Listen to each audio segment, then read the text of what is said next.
Hello everyone, it's past Chip here, or future Chip, I'm not sure how time works in 2020 anymore, but this is just a pre-episode apology, not to say sorry for the fact I've made you listen to over 100 episodes of this podcast already, but it would seem that when we went to record this week's episode, that the mic decided to break just as we hit record, meaning it used, I think, the inbuilt webcam mic to record, and the quality is atrocious. I'm really sorry that it's not up to our usual standards.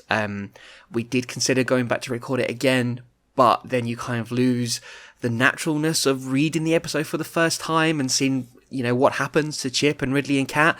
It just didn't feel right. So we are presenting it in the poorest form possible, and I just wanted to let you know ahead of time and apologise. With that being said, please do enjoy, if you enjoy this podcast anyway, there's something seriously wrong with you. But yes, do enjoy this week's episode of Chip, and we promise, things will be back to normal soon. Thank you for your time.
Welcome back to the How I Ripped Off Buffy the Vampire Slayer podcast. My name is Chip Thompson, and I'm joined, as always, by MC. That would be me. And this is episode 17 of season 1 of Chip.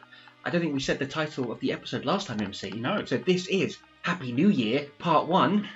When's it set? Happy New Year, MC. Sure, why not? What happens at Christmas? Have we ever had Christmas turn up in the podcast? In the main timeline? I mean, we did do a Christmas-themed episode. We did, but that was kind of our own volition. Yeah, I don't recall. I feel like surely you would have hit upon it by now. I'm surprised I did not do a Christmas special. Kind of a staple of all television. But anyway, getting off point. What happened last time?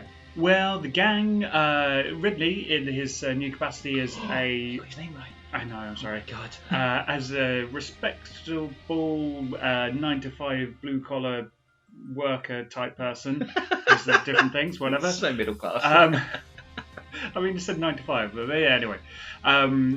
He got mugged, and it turned out to be by Oliver Twist invisible demon things, who held captive by an evil thing, and so... I mean, that's literally about as much description as we've got of whatever it was. But how did that play into the larger story of everything that's happening? They stopped them. But, no. The perhaps more weighty, long-lasting thing is that Kat decided that she wanted to be a better person. She wanted to do some good for the world. Mm-hmm.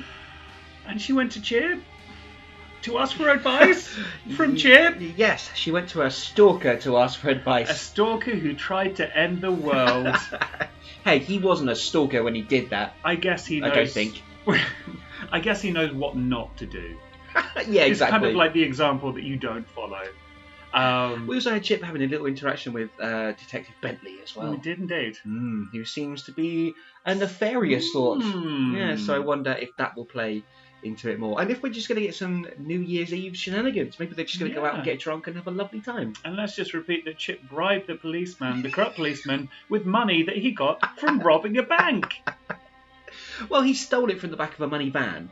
Okay, so you can't trace it. It's untraceable.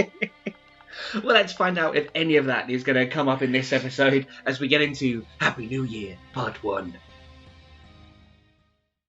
Previously on Chip.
Walking down the street, Chip felt like he would attain more bruises than he would fighting a group of vampires or a horde of zombies. Or having really good sex.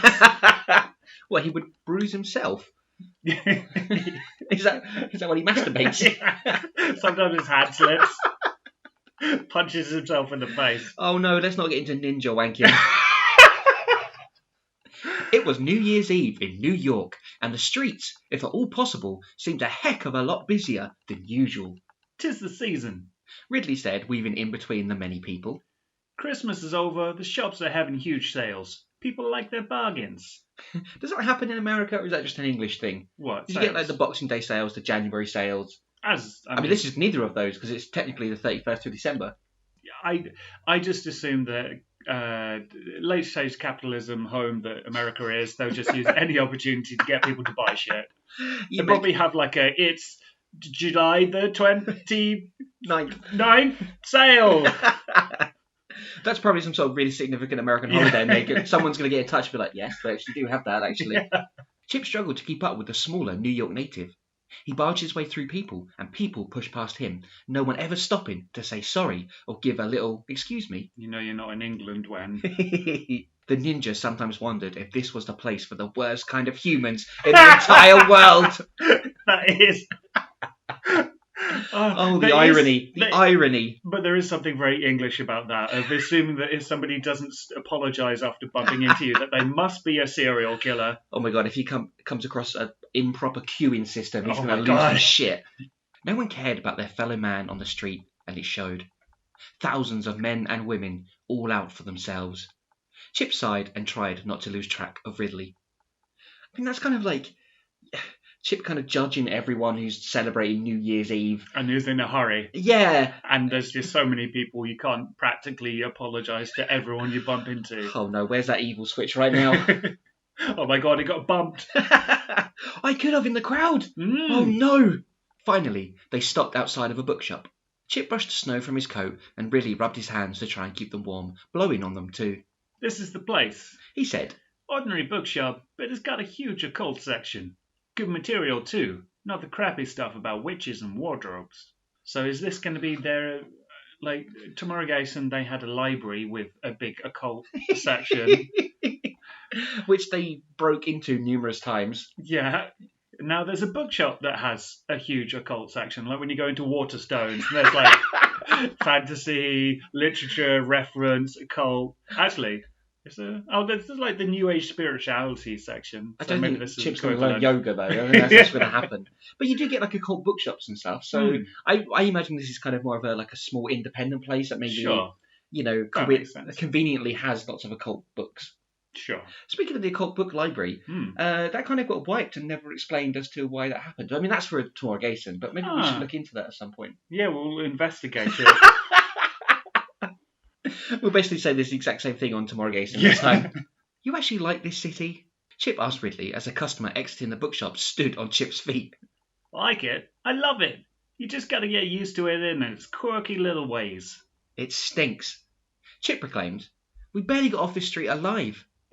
Just New Yorkers going about their day. God, Chip's so moany. Jesus Christ, it's New Year's Eve, man. Like, you're in a massive city. People are happy. Christ. Reaching her knees, Kat twisted her body to the left and then to the right before reclining back to the floor of her apartment and popping up again for her 48th setup. When she reached 50, she turned onto her front, put her arms out in front of her and began to do some push-ups. We've had these sort of training montages before for the ninjas, but for them it's like, MC did his 10,000th push-up. Well, you know, Kat as a woman is strong, but not as strong as the male ninjas, MC. You know this. The demon bar was pretty packed tonight. Most demons, unless they were out slaughtering parties, like to celebrate the birth of the human new year too. The birth of the human new year. That makes it sound like it's an actual entity. Yeah. Like the human new year is some bizarre occult ritual happens every year where it gives birth. Well, there's the New Year's baby, isn't there? Is that... That's an American thing. New Year's baby? New Year's baby is an American thing. What? The New Year's baby is an American thing. Explain. I don't know what it is, but I know it's a thing in America. The New Year's baby. It happens on July the 29th. When the new year is birthed. The demon bar was pretty packed tonight.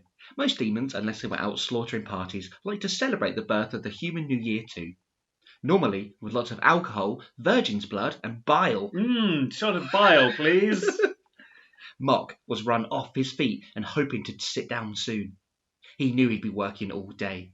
The bar had only just opened, and there were still around 10 hours until midnight. Oh, this is just a little checking in with the people we've met during our time. Yeah, I know all that, Detective Jack Bentley said into the phone. But I've got my feet up in my office with a flask of expensive whiskey, and I don't intend to move until the new year is here. So if you want him off the street, you'll just have to start a gang war like any other good gang leader. He hung up and relaxed into his chair, sipping the whiskey from a plastic cup. He's got a flask. Why is he using a plastic cup? And yeah, I mean, there's many questions I have about that paragraph. I'm not gonna lie. But we know Bentley is a shit cop. Yeah, like he's corrupt and everything like that, and he's just out for himself, I guess. Yeah. And this is showing that. But it is the whiskey in a plastic cup I'm getting most hung up on. And it's expensive whiskey. Yeah. Wouldn't he want like a tumbler or something? Surely he's got a tumbler in his drawer, right? Yeah. Oh my god, unless Chip took that as part of the bribe. I want that whiskey tumbler with Jack Bentley written on it. It could be a novelty one with like, most crooked cop. So, what do you think? Ridley asked Chip as they stood in the occult section of the Robbins bookstore. Wide range. Chip replied, flipping through a book about mystical artifacts. The real deal too. Idiot's Guide to Mystical Artifacts. Ladybug first book of demons. What did I tell you? Have I ever put you wrong? Chip stared at Ridley and shook his head. Excuse me, gentlemen, but the store is about to close, so if you intend to purchase anything, could you do so now? The store owner asked. Don't worry, Robin. We'll be done in a minute. Ridley smiled. Anything take your fancy, bud? I'm not too sure, to be honest. The ninja replied. I don't really need anything at the moment, but it's good to know if I ever do, I should be able to find something. You have an interest in the occult? Robin asked. You could say that. Chip said. He was reminded of the antique shop in Tokyo, the one run by Dom, who would later reveal himself as an angel. Standard Tokyo antique shop. If anyone ever asks what the podcast is about, just send them that sentence. Let me guess, you're an expert in all things otherworldly. Not really. I read the odd spell book every now and then, but it's all mumbo-jumbo to me. Well, that's nice. We haven't got the exposition person in Chip yet, so I thought Robin was going to be it. Yeah. Maybe, is that a little play on it? Am I making a meta joke here? I think you are. Oh, how witty I was. Fair enough. Chip was almost a little disappointed. It would have been handy to have a demon expert close at hand other than Ridley. Boom crack! Oh no, it's a boom crack demon. So, across an entire line of the page, in bold and capital letters, it says, boom crack! And lots of exclamation marks. Is this your attempt at like comic book writing or something? I guess. I don't know what goes boom crack, though. The explosion shook the shop like a small earthquake. Books fell off shelves, and Robin lost his footing. Ridley helped him back to his feet, and he and Chip rushed outside. The explosion had come from what appeared to be several blocks away, and smoke was beginning to rise in the sky.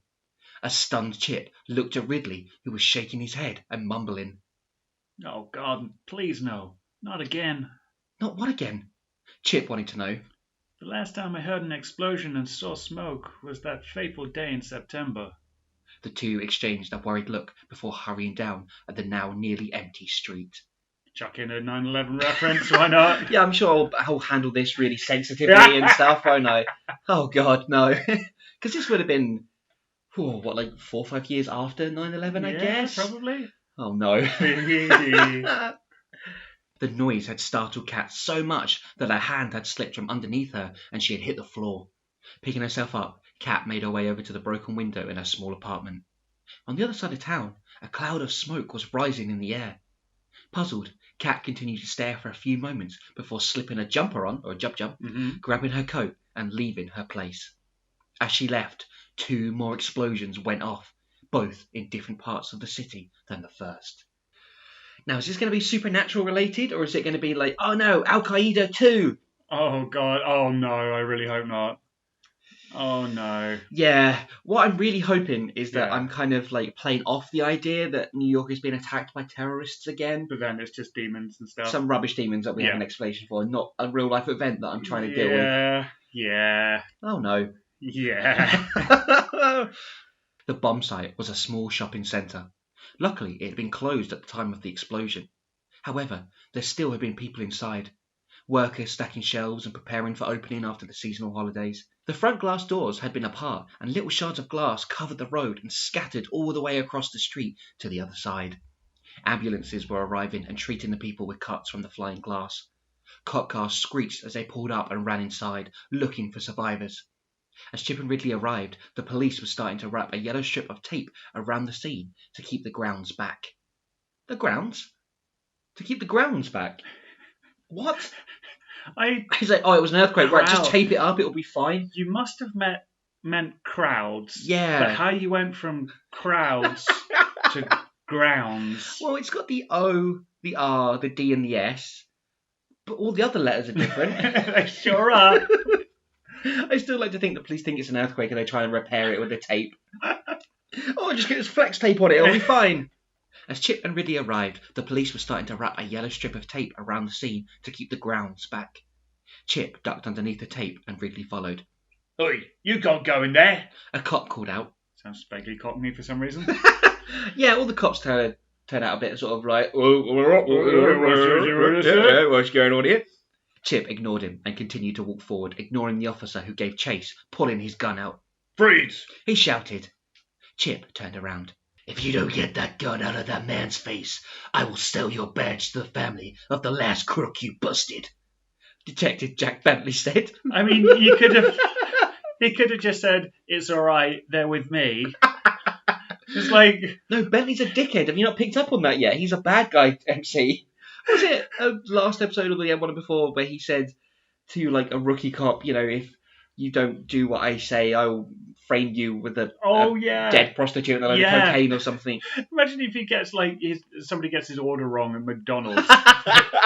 Just if you don't take the pickles out of this burger, I will track your family down and set them on fire. His mum doesn't get him what he wants for Christmas. I will literally take you out back and shoot you, bitch. His suit was covered in dust. He had just come out of the shopping centre and coughed some of the dust up. I don't like you two, Bentley said to Chip and Ridley. But I also know you can help. Now get in there and look for people. Chip nodded and he and Ridley dashed into the building. So I guess I'm playing off this idea that, New Yorkers all kind of banded together after Yeah, 9/11, and yeah. even Bentley is like, no, fuck terrorists. Yeah. Yeah, they bombed my city. I will literally beat them to shit. And called the idea of, the friend of my enemy is no longer my enemy's friend. What? Yeah, close enough. Well, that metaphor got away from me. Holy mother of God! Mock said, putting the glass down he was cleaning and walking over the television behind the bar, turning up the volume. He walked over the TV. It's on the floor, kind of in the way. Like, if he didn't have the TV on the floor, he probably wouldn't need to turn it up so loud. That's true. He and the other demons listened to the news reporter on screen talking about a series of bombs that had just been detonated around New York. All the demons in the bar stopped chatting, playing pool, and dropping money into the jukebox, and all came over to the bar and gazed at the TV. So, yes, they are demons. Uh-huh. Evil demons that like to kill people. Yeah. But this is too far. Some of them, weren't there a bunch of demons earlier in this series that tried to end the world with the Book of Spooky Badness? Well, that was just Ridley setting that up, wasn't it? Yeah, but still, didn't they think they were like, oh, let's end the world or whatever? Yeah. But this is too far. You don't attack our city with us in it. No, we love this city. I ate a bunch of babies yesterday, but that's too far.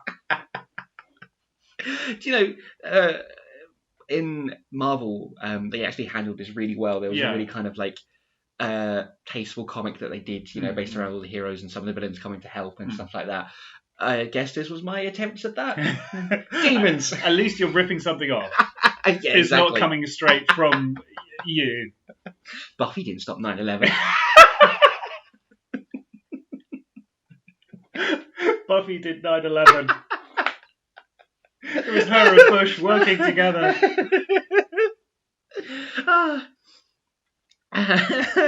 Oh, now I've got this whole thing in my head where like the Watchers Council was actually Al Qaeda. Oh my God, Giles is Bin Laden. Now. Oh no! And now they're getting people to wear masks. The support structure had collapsed at the bank and had landed on a man as he tried to escape the debris after the bomb went off. His leg had been crushed, and his was losing blood fast. The police and ambulances hadn't arrived just yet. The bank was on a street that had many other banks and building societies on it, but they were all closed, and the street had been largely deserted. The man under the concrete pillar had only been down the street to take a shortcut toward the pier when the bomb had gone off. Slowly, darkness crept over his eyes.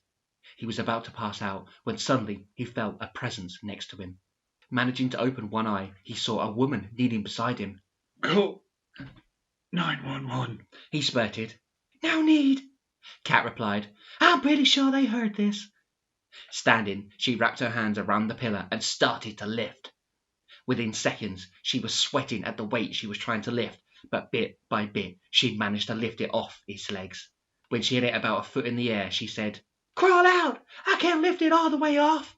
The man stretched out his arms and started to pull himself forward. He yelled in pain as he moved. Come on! Kat shouted, struggling with the pillar now. Finally, the man was out of the way and Kat was able to drop the pillar. Thank you, the man said. Sirens sounded in the distance. The emergency services were about to arrive. The man looked around, but Kat had already left. And then he bled to death. Because she didn't apply any first aid. Well, the ambulance is coming, so they'll be able to do that, right? Sure. It's nice, though, showing a bit of Kat's strength and sure. Kat's desire to do heroic acts. Those 50 sit-ups she did earlier. And those 12 push-ups. And also, I like how she's obviously under Chip's tutelage, and she's already learned to disappear when the people aren't looking. Oh, yeah. Yeah. She'll be a ninja in no time. She won't, because she's a girl. Unless she gets possessed by a man. It's the only time we've had a female ninja. Yeah, sure is. Oh, no. Yep. Yeah, representation was not strong in this. Hey, how can you say that? Don't you remember Roots? Oh, no. Oh, please, no. The old man Ridley was helping to walk out of the shopping mall, had a cut over his head where some fallen stone had hit him on the head, but he would be okay. These seem like the worst bombs ever so far. They've gone off in places that have been closed, and all they've done, they crushed someone's leg and they've cut someone's head. But where's the amount of bodies and death? And maybe you just haven't mentioned it yet, because there were a few people in the shopping centre. So maybe some of them died. Well, fingers Don't- crossed. The old man Ridley was helping to walk out of the shopping mall, had a cut over his head where some fallen stone had hit him on the head, but he would be okay. He was telling Ridley about his exciting new purchase of socks he had made before the bomb had gone off. Ridley got the elderly gentleman outside and handed him over to the paramedics. Chip came out shortly after, carrying an unconscious woman in her mid-20s. She was bleeding from the head and from her left arm, but was still breathing and didn't appear to be in any immediate danger. Even still, after Chip placed her into one of the many ambulances around the scene, it drove off quickly, heading to the nearest hospital, which was on high alert. Oh, so even still, okay, that it just reads really strangely. It's, I guess, because she's not in immediate danger, but Chip puts her in an ambulance anyway. Yeah, but I can't grammar, so yeah. That looks like everyone.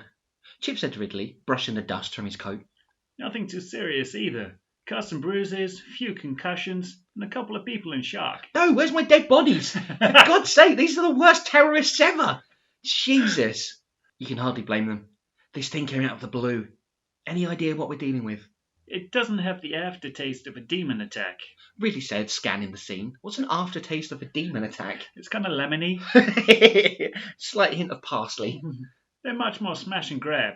But this isn't the only explosion. You heard the others. And I'm proud to say I'm a paranoid American when it comes to big bangs. There were 2 others, Detective Bentley said, walking over to the pair from a paddy wagon. You're cool. That's definitely something I've heard in a film or something before and decided it's still. There were 2 others, Detective Bentley said, walking over to the pair from a paddy wagon. A closed bank and one inside a trash can along the pier. Funny, I wouldn't put you down as a dirty work type. Chip said to Bentley, Look, pal, there's a whole bunch of people I don't like, you being one of the front runners on that list. And your opinion or your little sidekicks mean squat to me. But I'm doing my job. A corrupt cop? As a New Yorker. Now back off before I have you arrested for being an asshole.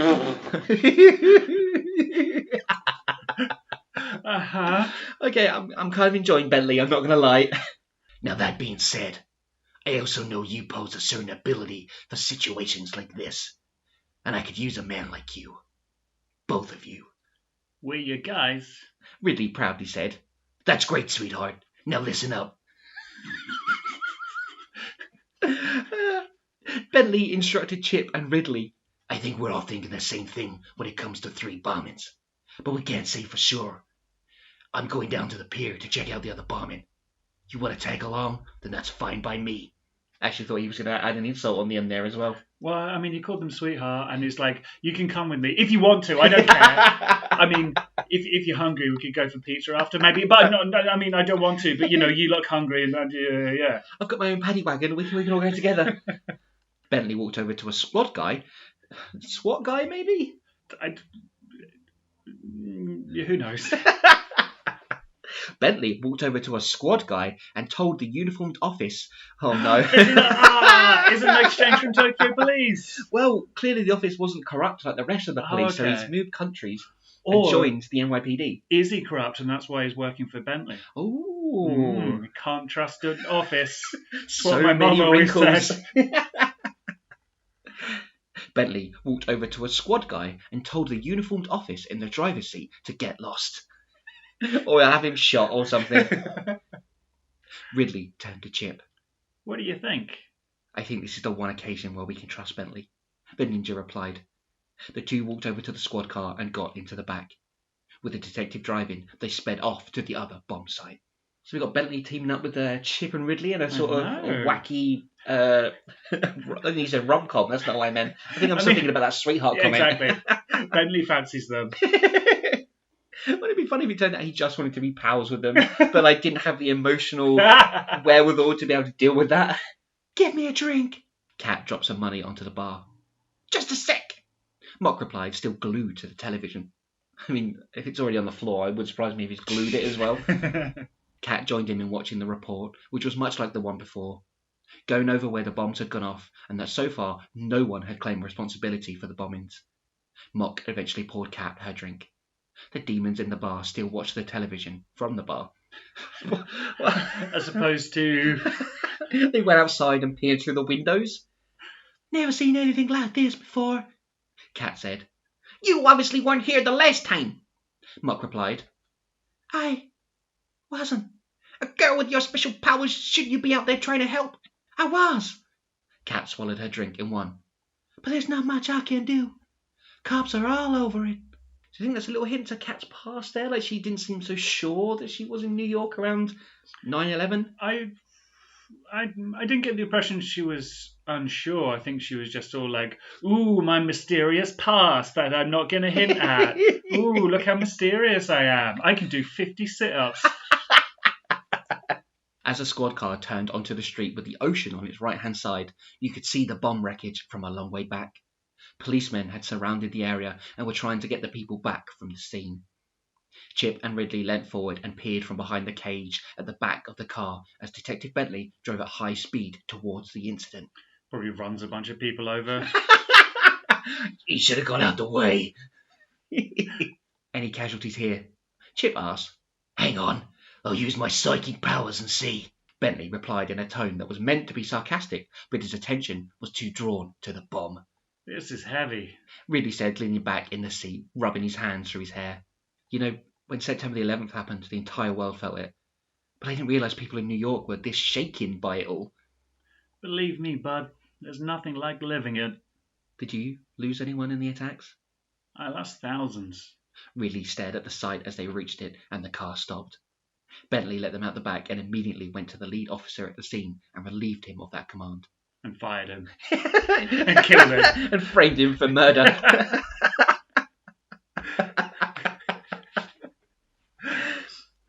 This is my new favourite bit that we have. Chip and Ridley scouted the area, but there didn't appear to be anyone hurt. For fuck's sake! I just want death! That's all I want! These are the worst terrorists ever! Chip, check your evil switch. Chip and Ridley scouted the area, but there didn't appear to be anyone hurt. Mostly structural damage. Ugh. Bentley confirmed this when he came back towards Chip. This doesn't make much sense. Ridley said. These don't seem like the typical attack, and nowhere near the scale we've seen. Thank you, Ridley, finally. Mr. State the Obvious is right, Bentley added. These bombs, on the whole, have been quite small, with minimal damage. Could be someone just trying to mess with our heads, remind us they're still out there. Or maybe they're just gearing up for something bigger, Chip suggested. A warm-up bombing. And that's where we're going to end. Happy New Year, Part 1. Well, what do you think of that episode, MC? It's not as tasteless as I worried it was going to be yet. Yeah, it's not over yet. There's a part 2. Yes. Yeah, it's interesting to see Ridley and Chip and Bentley working together. Yeah, and see more of Bentley and the way he interacts with humans. He interacts. It was good to see The Office again. Yes, yeah, welcome Glad return. It's doing well. And also we're kind of seeing like Kat trying to make a difference in the world, trying to be a do-gooder. Yeah, and I kind of like the idea that she just happened to see someone and help them, as opposed to went out to look to help people. There's still a progression there, you know? I mean, she did specifically go out when she heard the explosions. Yeah, but then she went to a bar for a drink. No, she helped someone on the way. That's right, but I think she stumbled across that person. But didn't she go past the explosion? Well, no, the explosion had already happened. She went past she the figured point out where the explosion was and then was like, oh, when... No, I still think that was unintentional. Hey. Because like you can hear an explosion, but you're not going to be able to pinpoint it. With her cat powers. She doesn't have cat powers. She can do 50 steps. And she can lift a pillar 1 foot in the air. But yeah, it's definitely an attempt for me in my teenage years to kind of... Because there was a real sort of paranoia and, you know, with New York, like a togetherness after 9/11 to kind of... I don't know, write about that experience, even though I had no experience with that. The only experience I had would have been what I saw in television and how other things dealt with that, which I clearly ripped off. Yeah. But yeah, like you said, it hasn't been as tasteless, apart from my jokes about I want a body count. But that does seem to be a plot point, which I'm grateful about. I thought it was just really lame writing, where I'm like, oh, these were really puny bombs. Yeah. But it does seem to be like, oh, maybe there's something bigger going on here. And we've got no hint as well. We're like, I kind of... There's no, like, faceless villains, nobody twirling their moustaches and laughing. We don't know anything. Well, apart from Bentley. Yeah. But yeah, I do like the idea that they don't know at the moment. You know, they just kind of, they're in the dark and they've just got to kind of wait and see what happens. And we don't know if it is demons or if it's... So yeah, we don't know what's going on, which is quite cool. Yeah. Yeah. Well, Well, if you have any theories about who caused the bombings, and if it was Buffy, did you know? There's numerous ways in which you can get in touch. You can find us on Facebook. We're at facebook.com/HowIRippedOffPodcast. And we're also on Twitter at How I Ripped Off. And you can find our entire back catalogue free of charge on SoundCloud, Stitcher Radio, iTunes, and YouTube. And if you want to get together in the spirit... no, I'm not going to go there. Just leave us a rating and review. Leave us a star rating for how many dead bodies you want to see in the next episode.